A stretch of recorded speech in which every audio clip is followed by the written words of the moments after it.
Sona dede salame,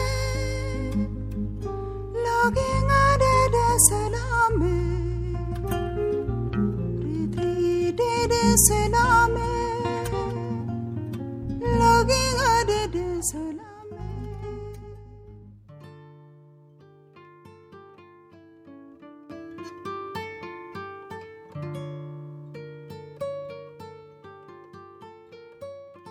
William Shakespeare Lenin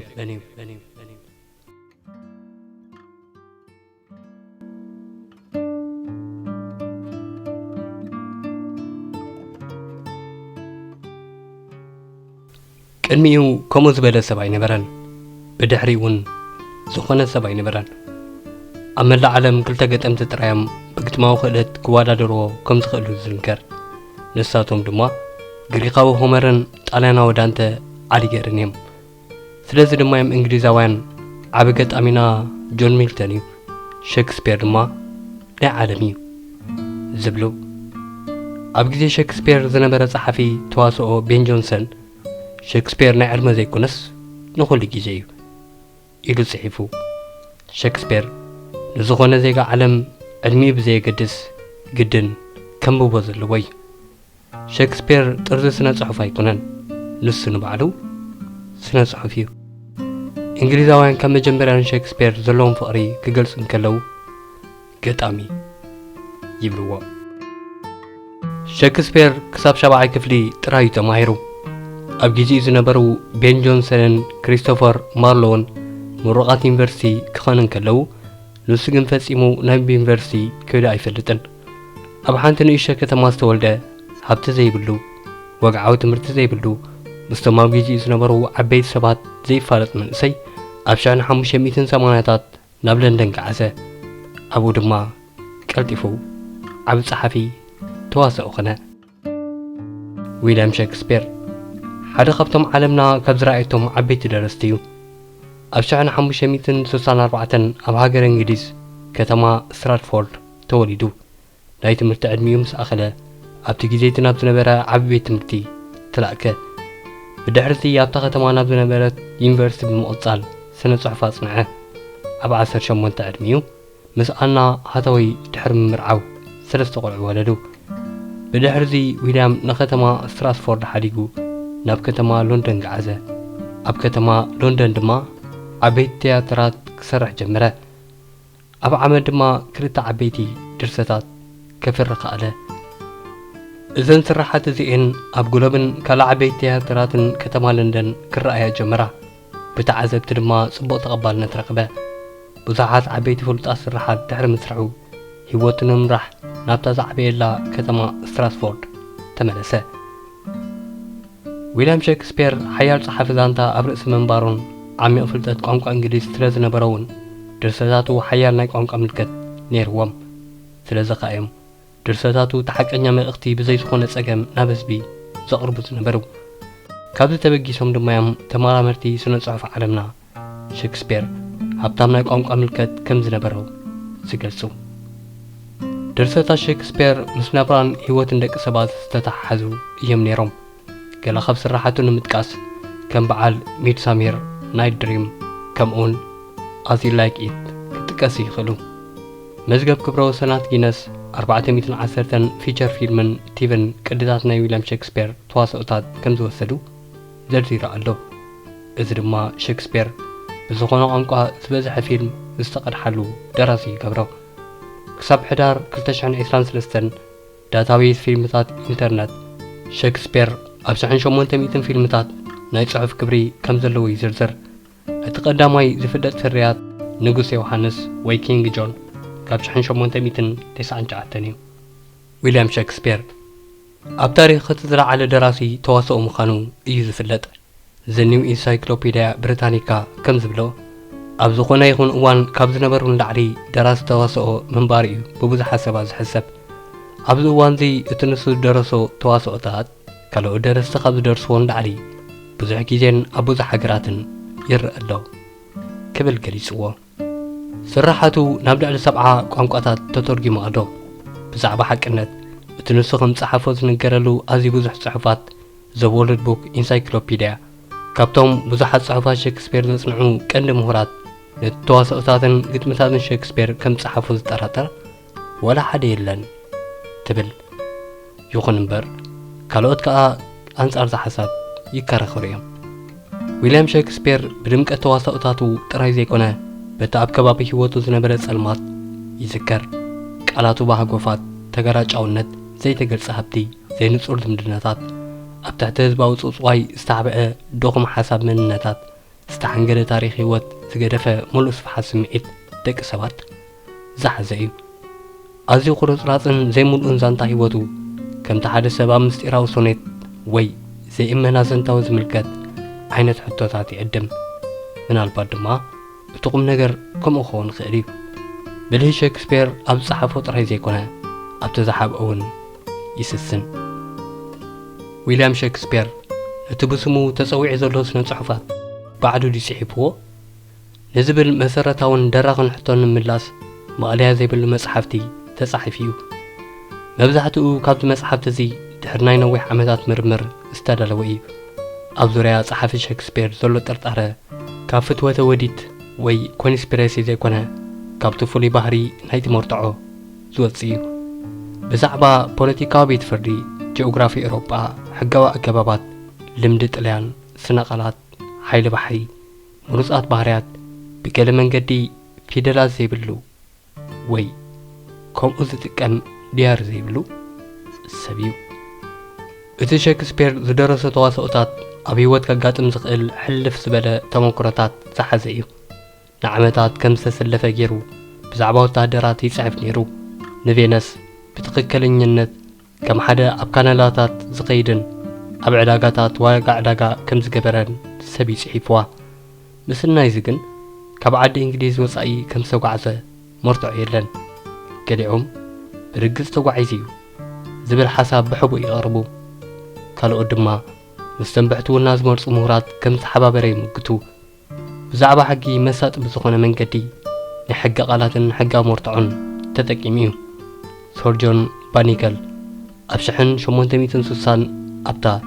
ሜዲካል ናውሌጅ ኦፍ ሼክስፒር እትብል መጽሓፍ ሼክስፒር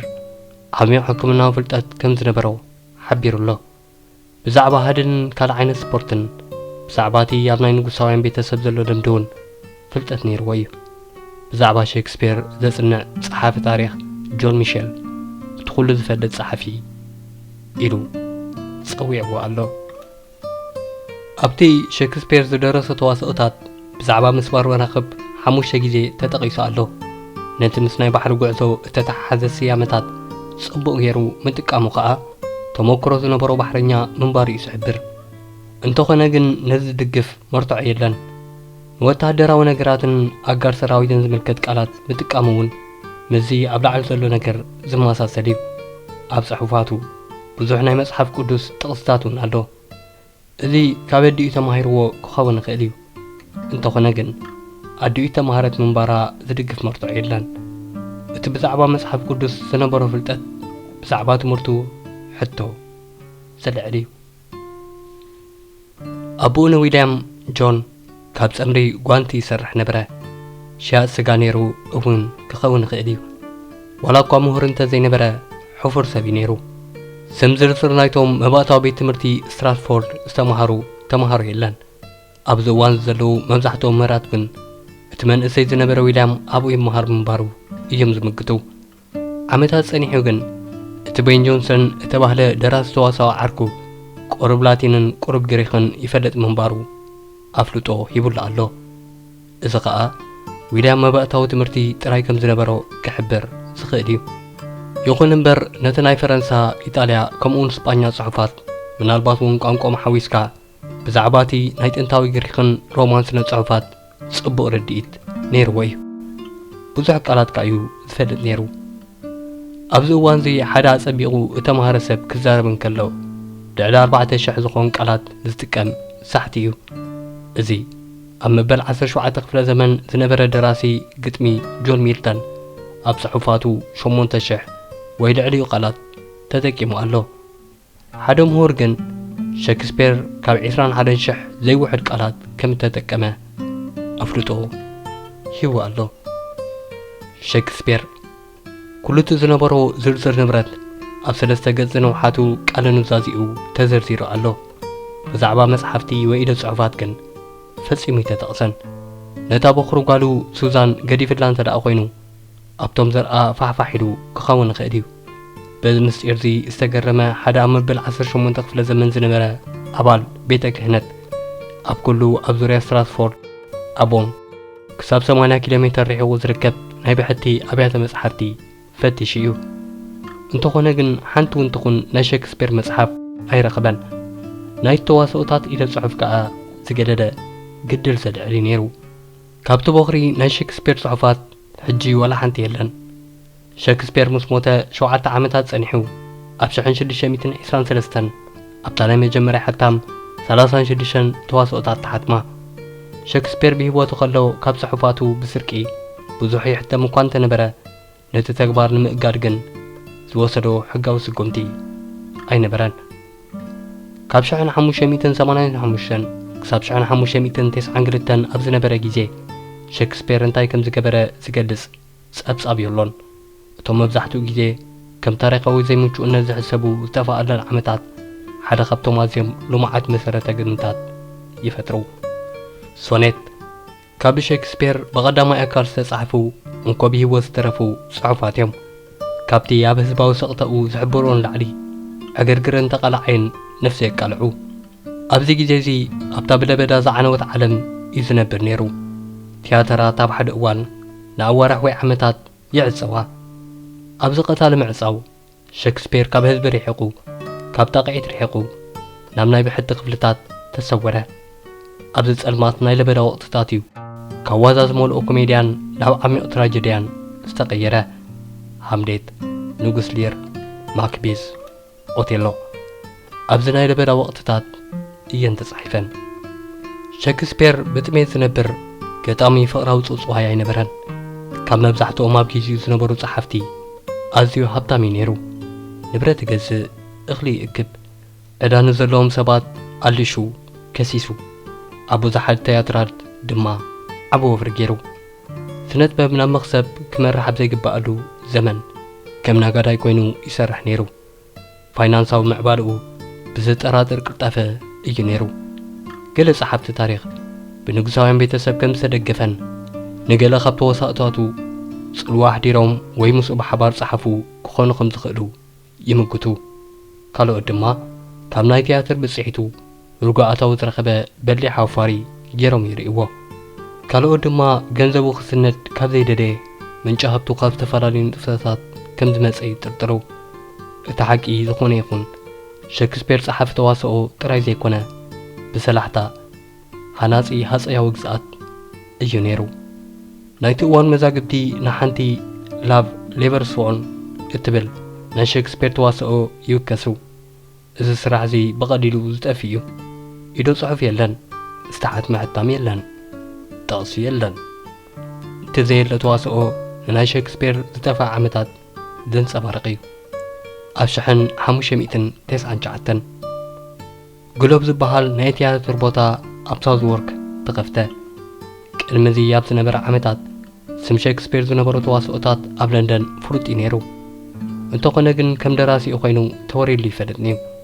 كمني بين جونسون فرانسيس بيموانتن زامسلو درس تواسقو مسمتو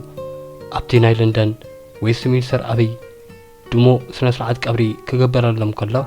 ويليام شكسبير مسموتاقن كومو زامسل سنسرعات قبري أي تقبرلون أما بل 50 عمتو كموتن كله سخونا مخناتنتو أي تقلسن موت كالسالن هزباون أبزي نبرلو زمن إذا سقطازي زي لمودي نيرو ورتات كم زحبرو بسعال بوقعي بتايفويد بهدوء سلمان موت كم زموتا إيتنجيرو أب أمنا برد مقابرو نزا مانزي زمحر سب يبارخ اتعاس امتي زنك أساس دما رقم يخون زبل صحفية تنقا إذا زي تلمده مرقميو مقابرو خي كفت مفرح مستير كي ركب مفرح فرحي سئمتيو عاصمتو كسابلو مخيطة تنكفى يركب إذا كل مستيرات أب حدا زراقب عندنا زيكونا سقطا إيو شكسبير وحلول دراما ودراما أقوان تنبرا ውልቃ መዝገብ ግን አይገደፈን ኣብ ስነ ጽሑፍ ብስነ ኣእምራዊ መዳይ ኩነታውያን ገጸ ባህርያት ፈጢሩ ካብ ሶኔታት ወጻእ ግን ካብ ናይ ገዛ ርእሱ ኣእምሮ ዝኾነ ነገር ኣይገደጸን ንዓለም ኣብ ወረቐት ሒዝዋ ገና ግን ካብ ታሪኽ ተሓቢኡ ምናልባት እዚ ኮነ ኢልካ ዝተገብረ ክኸውን ይኽእል እዩ ምናልባት ውሑዳት ስነ ጥበባውያን እንታይ ከም ዝገብሩ ተረዲእዎ ነይሩ ይኸውን እቲ ስሙ ዘይምጥቃስ ናጽነት እዩ እቲ ስቕታ ሓይሊ እዩ ካብ ሼክስፒር ንላዕሊ እቲ ስራሕ እዩ ዘገድስ ህይወት ሼክስፒር ንስነ ጥበቡ ዝገልጽ ኣሉታዊ ቦታ እዩ ብልሓቱ ኣብቲ ኣብ ዝርኡ ዝቐረጾ ጽላሎት ዓንቢቡ ኣጉላዕሊ እዩ ሰባት ልዕሊ 60 ዝኾኑ ጽሒፎም ክኾኑ ዝኽእሉ ደረስቲ ጽሒፎም ኣለዉ እዚኣቶም ከም እንቲ ደራሲ ተዋስኦ ዝነበረ ክሪስቶፈር ማርሎው ከምኡውን ካርዲናል ወልሲ ሰር ዋልተር ራሌይክ ንግስቲ ኤልሳቤጥ ቀዳመይቲ ዝኣመሰሉ ዘይትጽበዮም ሰባትን ከይተረፈ ይርከብዎም እታ ኣብቲ እዋንቲ ንግስቲ ዓዲ እንግሊዝ ዝነበረት ንግስቲ ኤልሳቤጥ ክብራ ስለ ዘይፈቕደላ ብናይ ብርዒ ስም ከም ዝጸሓፈቶ ይዛረቡ እቲ ጽሒፎ ተባሂሉ ኣጸቢቑ ዝጥርጠር ኣብ ዩኒቨርሲቲ ካምብሪጅ እተምሃረ ፈላስፋን ሳይንቲስትን ፍራንሲስ ቤከን እዩ እዚ ካብ ሼክስፒር ብሰለስተ ዓመት ዝዓቢ ፍሉጥ ጠበቃን ናይ ቤተ መንግስቲ በዓል ስልጣንን ኮይኑ ብዙሕ ጽሑፋት ዘፍረየ እዩ እዚ ናይ ሼክስፒር ጽሑፋት ቤከን ይጽሒፍዎ ዝብል ክልሰ ሓሳብ ንመጀመርያ ግዜ ኣብ 1769 እዩ ቀሪቡ ቤከን ንሼክስፒር ዝብል ስም ዝመረጸሉ ምኽንያት ተዋሳእታቱ ብስሙን ተሕቲሙ ኣብቲ ብቐንዱ ዝፍለጠሉ ዝነበረ ፍልስፍናዊ ስብእንኡ ኣሉታዊ ጽላሎት ከይፈጠር ስለ ዝሰገ እዩ እንተኾነ ግን ዳርጋ ን80 ዓመታት ዝኸውን ተነጺጉ ነበረ ኣብ 1885 ግን ማሕበር ቤከን ተመስሪቱ ነቲ ጉዳይ እንደገና ከልዕሎ ጀመረ ነዚ ንምድጋፍ ከዓ ብዙሕ ምንጭታት ቀረበ ንኣብነት ቤከን ኣብታ ኣብ ጽሑፋት ሼክስፒር 15 ግዜ ተጠቒሳ ዘላ ካብ ለንደን ብሰሜን 32 ኪሎ ሜትር ርሒቓ ትርከብ ከተማ ሴንት ኣልባንስ እዩ ዝነብር ነይሩ እታ ሼክስፒር ዝነብረላ ዝነበረ ከተማ ስትራስፎርድ ኣፖን ኣቦን ግን ፈጺማ ኣይተጠቕሰትን እቲ ናይ ሩትላንድ 5ይ ማዕረግ ዝነበሮ ሮጀር ማነርስን ናይ ደርቢ 6ይ ማዕረግ ዝነበሮ ዊልያም ስታንልን እውን ደገፍቲ ኣለዎም ጽቡቕ ትምህርትን ኣብቲ ናይ ቤተ መንግስቲ ናብራ ሰፊሕ ተመክሮን ዝነበሮም እዮም እንተኾነ ዝኾነ ይኹን ካብ ክልቲኦም ደረስቲ ናይቲ ብሼክስፒር ዝፍለጥ ጽሑፋት እንተደኣ ኮይኑ ስለምንታይ ክሕባእ ኣለየ ንዝብል ሕቶ እቲ ኣብ 1939 ተጠባቐ ናይ ሩትላንድ ዝነበረ ፕሮፌሰር ፒኤስ ፕሮቬሽኮቭ ከምዚ ይብል ሓደ ኣብ ስልጣን ዘሎ ሰብ ነቲ ተራ ዝኾነ ቲያትር ዝረኣየሉ ቦታታት ዝኸውን ተዋስኦ ክደርስ ግቡእ ስለ ዘይነበረ እተን ናይ መጀመርያ ጽሑፋቱ ብዘይገለ ስም ኣብኡ ኸለዋ እየን ተሓቲመን እተን ካልኦት ከዓ ብናይ ብርዒ ስም እየን ተጻሒፈን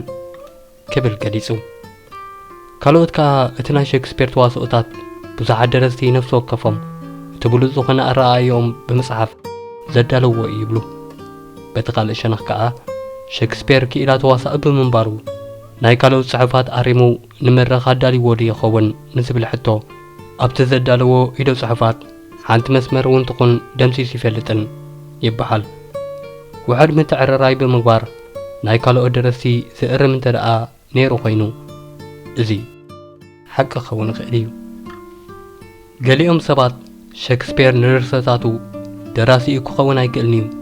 ብምባል ከም ዝጠራጠሩ ዝገብሮም ቀንዲ ምኽንያት እንታይ እዩ ንዝብል ሕቶ ዘ ወርልድ ቡክ ኦፍ ኢንሳይክሎፒድያ ከምዚ ይብል ነቲ ጽሑፋት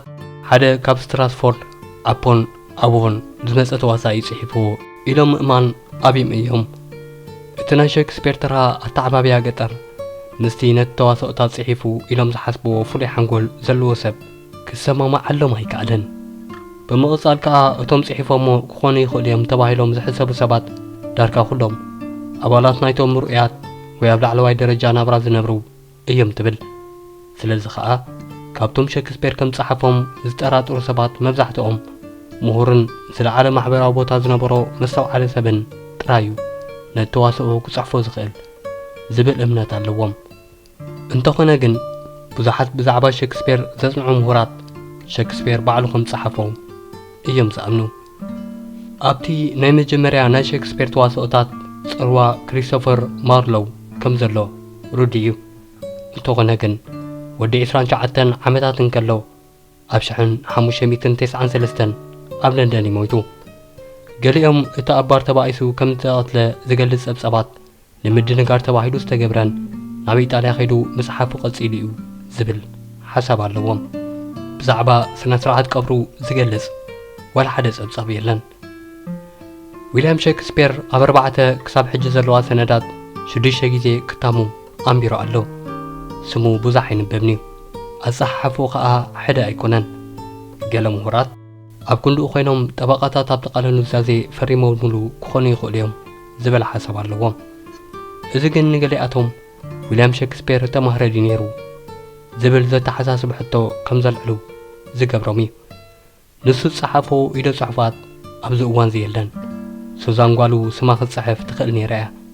كابون لعلي كتقبر تخل كم زنبرد تجلس مرتعو جنيلن اتامسو تبقى ركب زنبرا كاليسو قالو جوريتكن زيتا مهرت بمبارا بأصابعتا إيا فريما شكسبير دقو اتبسنا صحف سركب بزح ربحاتات من انتقلوان كم زي مهارا زي مقبارو سلامتاي مخانو ولا حدا زفل سبيلن كالنا قافون اتقلو فقرن وعين أبزو حدثيت مالت عدي إنجليز كوفيل كاخد صحاف هايك النيو يبل شكسبير نبعلو سماء كلاي مبراء عربي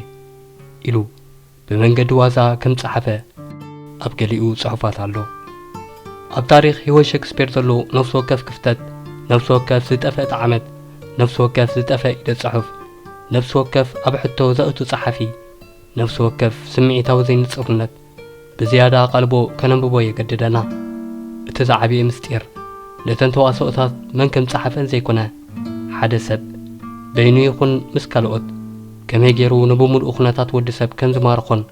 كاب جزاء رسو وحود قديفوني من صحيفو أبطعمنا يسراح زوجدلو ويزو السقيلن شكسبير 38 تواصلاتن لعلميتنا 50 سونيتات مالت عينتات قدمي صحيفو كابزيهم متوم 11 تراجدي 17 كوميدي 10 دما تاريخاوينم شكسبير نزقلو صحفو ود 52 عمد انكلو ايو قدي امنا قفتي تواصلاتو قديفو قدمتاتو تراي انت تصحف أبسنا صحف عالم زينا نقبوتا مرخبا نيرو يبلو بزعبا شكسبير تصحفو مسحفتون بزحاتيهم نساتهم تراي نحدا عبي بيت مسحفتي كمال اوي قوليهم انت تبعدا مجنانا يمخونان شكسبير مستير تراي زي كونا مستير اونيو قال سنلات كم شادسبير كزرزروان كلو قال دما شكسبير إلهم يزرزروه حجي كلاتنا نتقملو سم شكسبير ايو شكسبير أمدساس كوناتات ودسب مداركتي يبلون أبقى أنقى إنجليز سلو صلوا مداركتي يبلون حدث تقالاتن حركاتن أزراربان أم مفتار كي إلى نيرو وقانقى إنجليز لعلا خلطة شعقالات كم زفتر ينكر أبسنا صحفاوي صحفاتو زقل صمتيماتات أرماساوينم بزعبا فقري حنا مفداي كنئي كتاء سلطان نسسعني صحف إذن كلهم نهيوت أب حدا غازقت ويم تراجريتاتو كصحف نكالو متنخاف كوميدي وسخدو كوميدي خصحف نكالو نيشي تراجري اون حواوس هيوت كوميدي وي تراجري كونتن حقنيا هيوت كلتي زحاوسي إذا دمان تواصلاتو ناكون زقرب استحلالقه مركع يهبو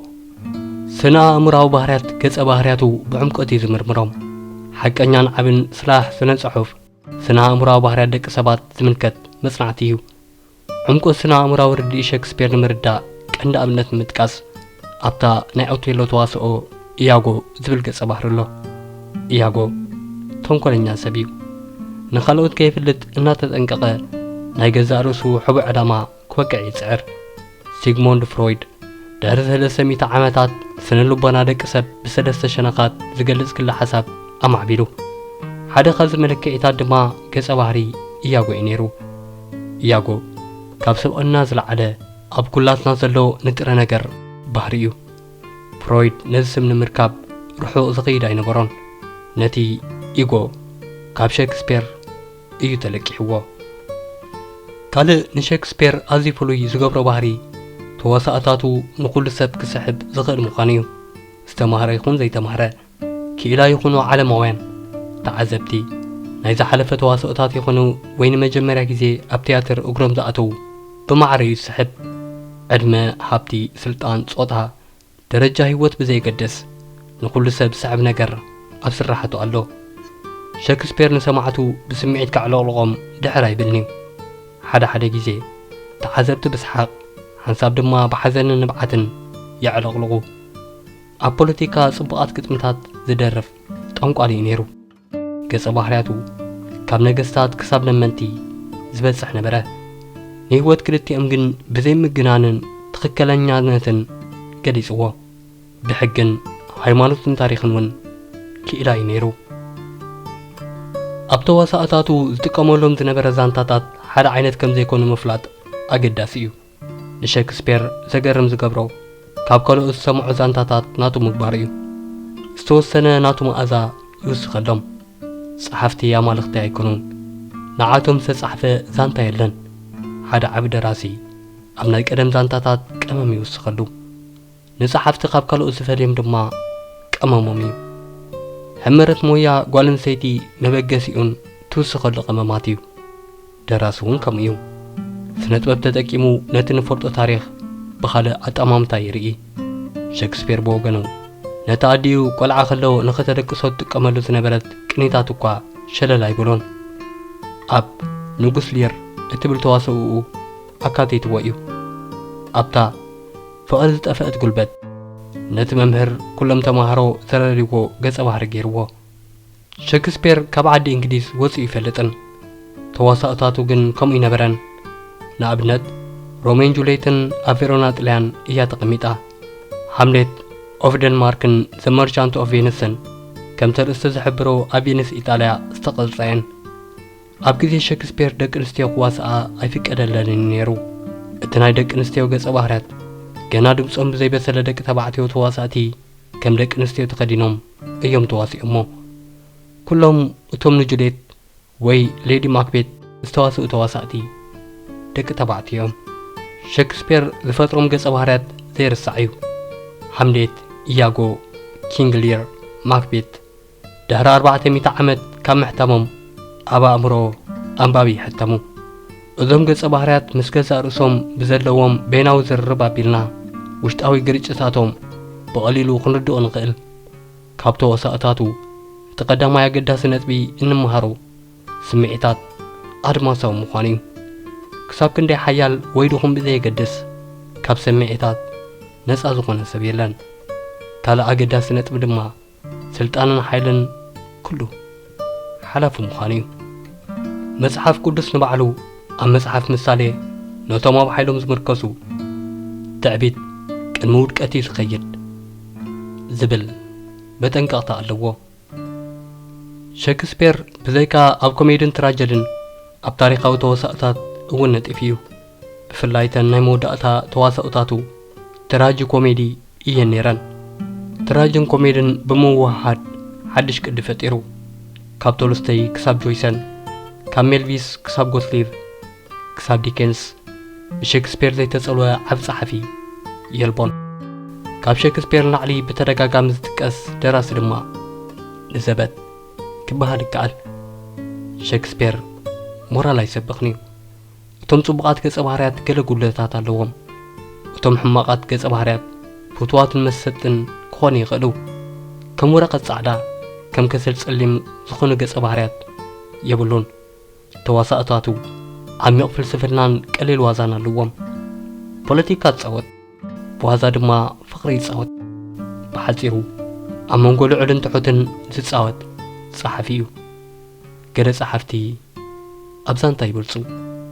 ካልኦት ድማ ብሓሳብ ይበልጹ ሼክስፒር ዘለዎ ተውህቦ ግጥማዊ ህያው እዩ ጽቡቕ ገይሩ ክጽሕፍ ዝኽእል ጸሓፊ እዩ ድሕሪ 400 ዓመት እውን እንተኾነ ተዋሳእታቱ ግጥማዊ ባህርያቶም ገና ይጥፍኡን ካብ ዘገርም ባህርያቱ እንተሃልዩ ተዋሳእታቱ ንገንዘብ ኢሉ መጽሓፍ እዩ ካብ ዋዕናይቲ እዋን ተሪፎም ክላሲካል ስነ ጽሑፍ ክኾኑ እዮም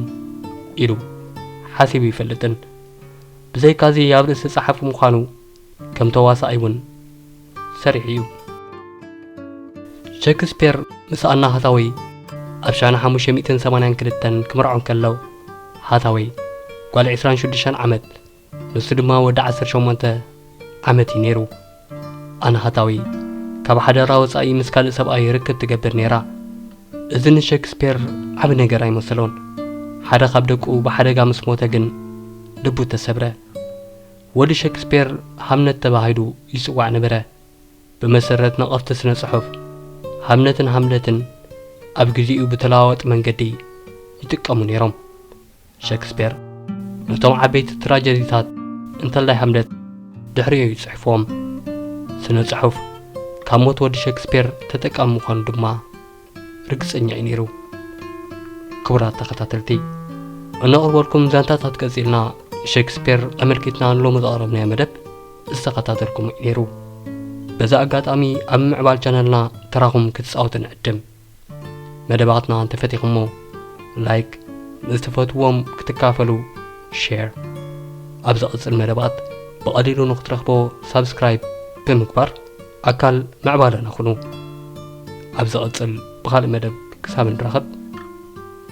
ሰናዩ